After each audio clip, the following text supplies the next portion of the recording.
Es un gusto saludarles de nuevo. Bienvenidos a Conociendo al Salvador, esa maravillosa cita que nos estamos dando para analizar lo que la Biblia nos dice acerca de nuestro Señor Jesucristo.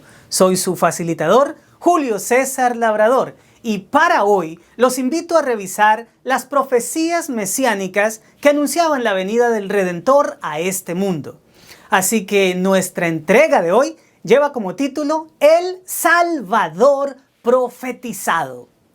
En episodios anteriores nos concentramos en estudiar algunas cosas que las Escrituras mencionan acerca de la existencia de Jesús antes de su nacimiento como humano, su encarnación y su actual estado celestial tras la ascensión. Como siempre, les recuerdo nuestra sencilla metodología. Preguntas que encuentran su respuesta en la Biblia. Y la inicial es, ¿cuál es la primer predicción que hace la Biblia en cuanto al Salvador? Cuando la raza humana cae en pecado, inmediatamente Dios hace un anuncio que alivió el corazón de nuestros primeros padres y los llenó de esperanza. De acuerdo a lo que Dios había establecido, la raza humana estaba condenada a muerte al apartarse de Él la fuente de vida. Un tema que ampliaremos después. Pero el Señor anuncia que un sustituto iría a deshacer lo que Satanás había logrado. Lee conmigo Génesis capítulo 3, versículo 15. Pondré enemistad entre tú y la mujer y entre tu simiente y la de ella. Su simiente te aplastará la cabeza, pero tú le morderás el talón. Estas palabras fueron dirigidas directamente al tentador que había usado como medio a la serpiente del Edén, pero indirectamente le comunicaron a Eva que un descendiente de ella, eso significa simiente, desmantelaría el logro del enemigo. Nota ahora cómo el Nuevo Testamento confirma el cumplimiento de esa promesa divina en Cristo. Leamos Gálatas 4:4. Pero cuando vino el cumplimiento del tiempo, Dios envió a su Hijo, nacido de mujer y nacido bajo la ley. La expresión clave es nacido de mujer. En otras palabras, simiente de la mujer. Por otro lado, la Biblia enseña que después de la entrada del pecado, los seres humanos ofrecieron sacrificios de animales, principalmente corderos. Un ejemplo de esto lo es Génesis 4:4 y Génesis 22:7 y 8. Leamos ambas citas. La primera dice, y Abel trajo también de los primogénitos de sus ovejas, de lo más gordo de ellas, y miró Jehová con agrado a Abel y a su ofrenda. Por su parte, Génesis 22:7 y 8 mencionan, entonces habló Isaac a Abraham su padre y dijo, Padre mío, y él respondió, heme aquí mi hijo. Y él dijo, he aquí el fuego y la leña, mas ¿dónde está el cordero para el holocausto? Y respondió Abraham, Dios se proveerá el cordero para el holocausto, hijo mío. E iban juntos. La pregunta aquí es, ¿predecía esto a Cristo de alguna manera? La respuesta es sí. Mediante esos sacrificios, los creyentes del Antiguo Testamento mostraron su fe en la promesa de Dios de un Salvador que moriría en nuestro lugar. Es más, cuando Dios estableció a la nación judía, también les mandó a construir un santuario en donde se realizaba a diario la muerte de un cordero en la mañana y en la tarde. Pues en los tiempos del Nuevo Testamento, esa comprensión era clara.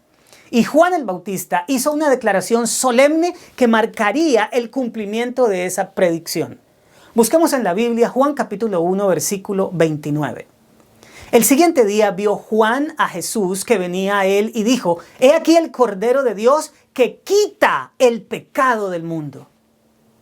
Pero cubramos otro aspecto con la siguiente pregunta. ¿Se anticipan detalles geográficos concernientes al Mesías? Me gusta esta pregunta porque hay uno muy especial concerniente al lugar de su nacimiento. Déjame leerte Miqueas capítulo 5, versículo 2. Pero tú, Belén Efrata, Pequeña para estar entre las familias de Judá, de ti me saldrá el que será Señor de Israel, y sus salidas son desde el principio, desde los días de la eternidad. Como puedes ver, el regidor de Israel nacería en la ciudad de Belén. Este hecho es particular porque un dato tan preciso fue dado con siglos de anticipación. El profeta Miqueas escribió su libro entre los años 740 y 697 a.C. Así que es sorprendente que un detalle como este haya sido predicho con tanta anterioridad.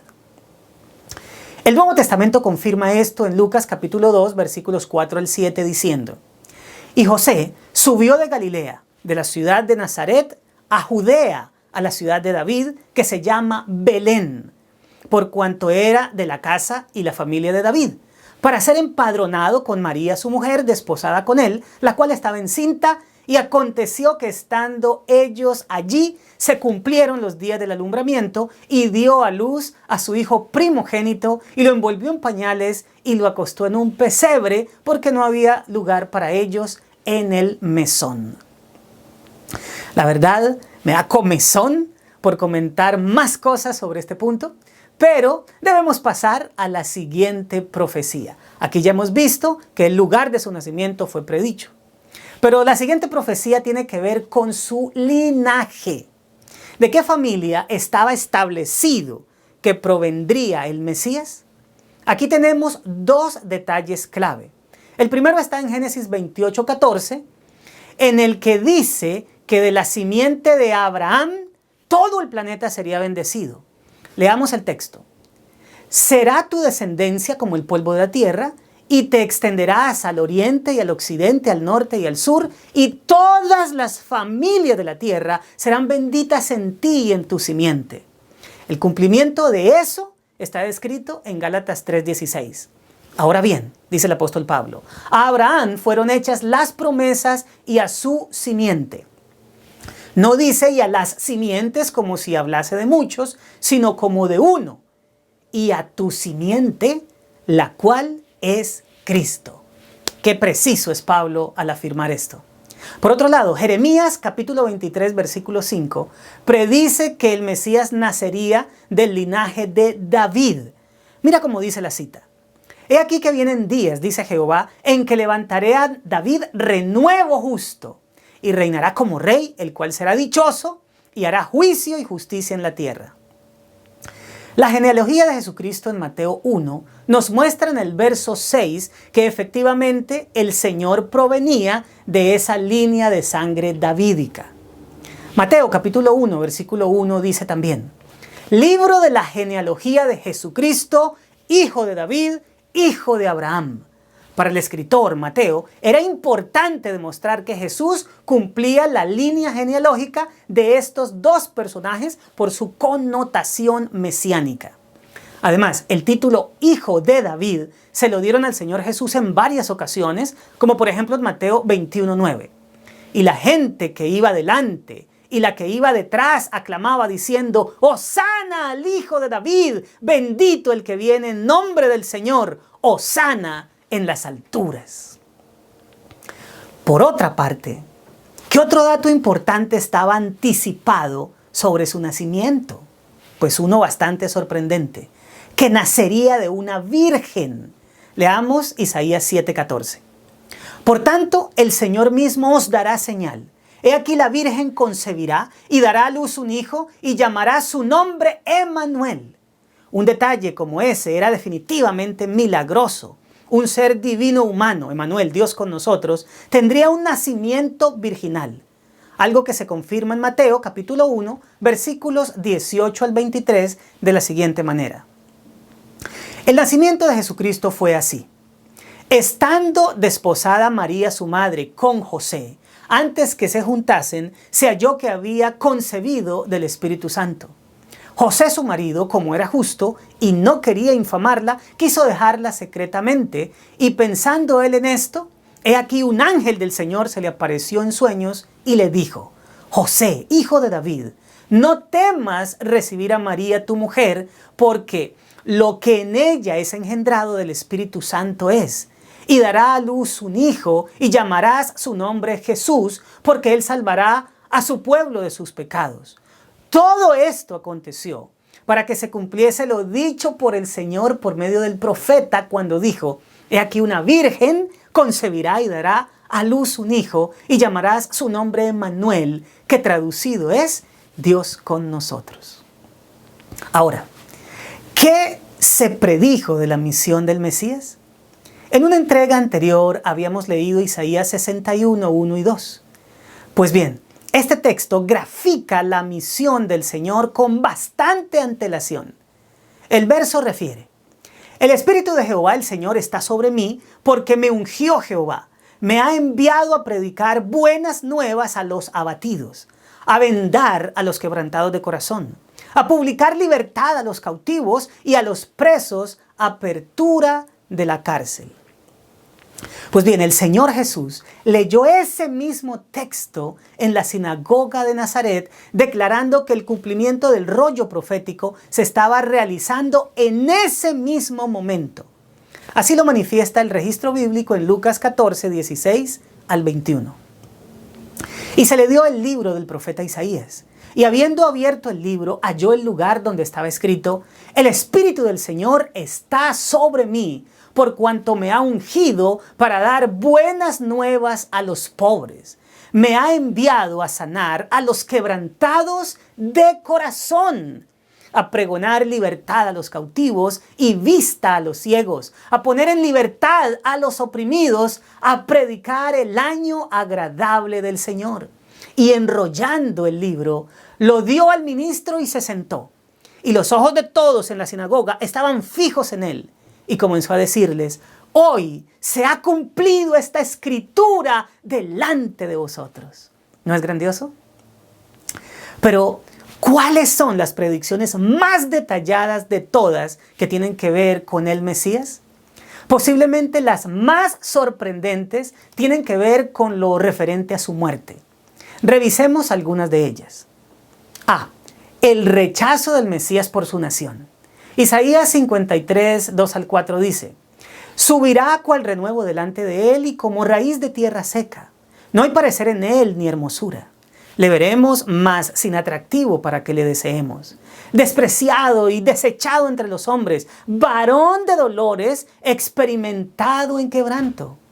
Y como que escondimos de él el rostro, fue menospreciado y no lo estimamos. Ciertamente, llevó él nuestras enfermedades y sufrió nuestros dolores. Y nosotros le tuvimos por azotado, por herido de Dios y abatido. Eso es confirmado en Juan 1:1 con la siguiente declaración de que el Mesías sería rechazado: a lo suyo vino y los suyos no le recibieron. También Lucas capítulo 23 versículo 18 testifica del rechazo de su propia nación. Mas toda la multitud dio voces a una diciendo: ¡fuera con este y suéltanos a Barrabás! B. Sería traicionado por un amigo. El Salmo 41:9 predecía: aún el hombre de mi paz, en quien yo confiaba, el que de mi pan comía, alzó contra mí su calcañar. Y Juan capítulo 13 versículo 18 y capítulo 18 versículo 2 confirman: no hablo de todos vosotros, yo sé a quienes he elegido, mas para que se cumpla la escritura, el que come pan conmigo levantó contra mí su calcañar. Y después añade: y también Judas, el que le entregaba, conocía aquel lugar, porque muchas veces Jesús se había reunido allí con sus discípulos. Así que un amigo de Jesús lo traicionaría y ese fue Judas. Pero miremos el ítem C, la valoración de las 30 piezas de plata con que el Señor fue traicionado. Zacarías capítulo 11 versículos 12 y 13 predicen: y les dije: si os parece bien, dadme mi salario, y si no, dejadlo. Y pesaron por mi salario 30 piezas de plata. Y me dijo Jehová: echadlo al tesoro, hermoso precio con el que me han apreciado. Y el cumplimiento está descrito en Mateo capítulo 26, versículos 14 y 15. Entonces uno de los 12, que se llamaba Judas Iscariote, fue a los principales sacerdotes y les dijo: ¿qué me queréis dar? Y yo os lo entregaré. y ellos le asignaron 30 piezas de plata. D. Sortearían sus ropas. El Salmo 22, verso 18 expresa: repartieron entre sí mis vestidos y sobre mi ropa echaron suertes. Esto fue lo que sucedió con el Señor, según Juan capítulo 19, versículos 23 y 24. Cuando los soldados hubieron crucificado a Jesús, tomaron sus vestidos e hicieron 4 partes, una para cada soldado. Tomaron también su túnica, la cual era sin costura, de un solo tejido de arriba abajo. Entonces dijeron entre sí: no la partamos, sino echemos suertes sobre ella, a ver de quién será. Esto fue para que se cumpliese la escritura que dice: repartieron entre sí mis vestidos y sobre mi ropa echaron suertes. Y así lo hicieron los soldados. E. Sus huesos no serían quebrantados. Salmo 34:20 dice: Él guarda todos sus huesos, ni uno de ellos será quebrantado. Cuando una persona era crucificada y por alguna razón se requería que muriera pronto, le quebraban las piernas, perdiendo así el apoyo para sostenerse, y como consecuencia el crucificado moría rápidamente por asfixia. Así le hicieron a los 2 que fueron crucificados con el Señor, pero no con Él. Miremos lo que dice Juan capítulo 19, versículos 32, 33 y 36. Vinieron pues los soldados y quebraron las piernas al primero y asimismo al otro que había sido crucificado con él. Mas cuando llegaron a Jesús, como le vieron ya muerto, no le quebraron las piernas, porque estas cosas sucedieron para que se cumpliese la escritura: no será quebrado hueso suyo. F. Su costado sería traspasado. Esa predicción está en Zacarías 12:10. Y derramaré sobre la casa de David y sobre los moradores de Jerusalén espíritu de gracia y de oración. Y mirarán a mí, a quien traspasaron, y llorarán como se llora por hijo unigénito, afligiéndose por él como quien se aflige por el primogénito. Pues bien, en Juan capítulo 19, versículos 34 y 37, se expresa que eso se cumplió de la siguiente manera.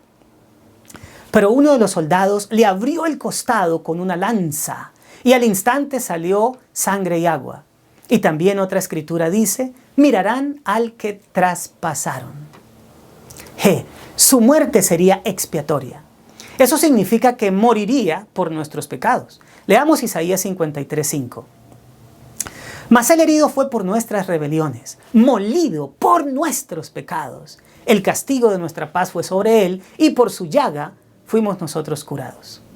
Pues bien, en 1 Corintios capítulo 15, versículo 3 se afirma: porque primeramente os he enseñado lo que asimismo recibí, que Cristo Jesús murió por nuestros pecados conforme a las Escrituras. En resumen, mis amigos, todas las profecías mesiánicas fueron cumplidas en la persona y la vida de nuestro Señor Jesucristo. No existe duda de que lo que las Escrituras anticipaban del Salvador del mundo tuvo cumplimiento perfecto en Él. Eso significa que nuestra fe está soportada sobre evidencias sólidas. Jesucristo no solo es Dios encarnado, también es nuestro Salvador y el Redentor del mundo entero. Si cumplió a cabalidad todo con respecto a su aparición en este planeta, entonces sus promesas de darnos vida eterna también las cumplirá. En virtud de eso te invito a que consideres una decisión que personalmente yo ya tomé: aceptarlo como el Señor de mi vida. ¿Quisieras hacerlo tú también? Por hoy yo he terminado, pero me encantaría que nos pusiéramos una cita para el próximo episodio de Conociendo al Salvador. Un abrazo fuerte y hasta la próxima emisión.